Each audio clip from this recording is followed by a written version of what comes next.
bewahrt vor allem Schlechten. Ein jeder kennt die Nova-Kiste Name.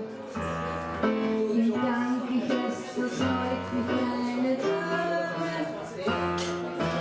Angezogen oder Eisenmacher. Der Nova-Custom ganzen Wetter. Ich hätte schon längst ein böses Ende genommen. Aber der Nova lässt mich nicht mehr kommen.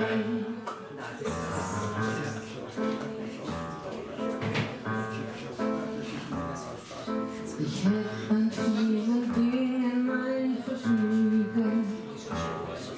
Ich möchte so gerne in der Gosse liegen. Ich möchte einmal sinnlos nicht besonnen sein. Ich möchte mit einem Freudenmädchen laufen.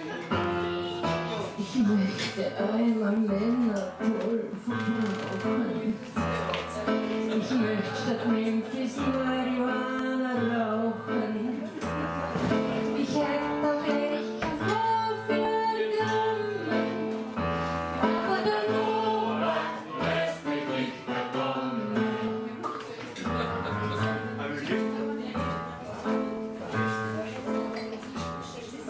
Ich möchte mal bei Vollmond ein Vampir sein.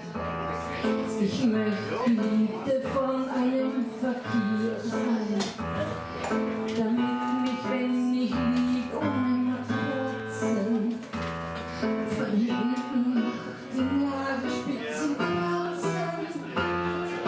Ich möchte Austern mit der Schale essen.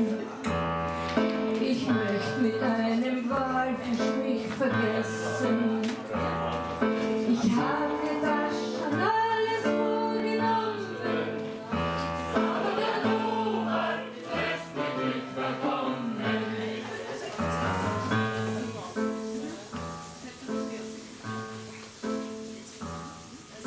Der Nova ist zwar einerseits ein Segen, doch andererseits lässt er mich nicht bewegen.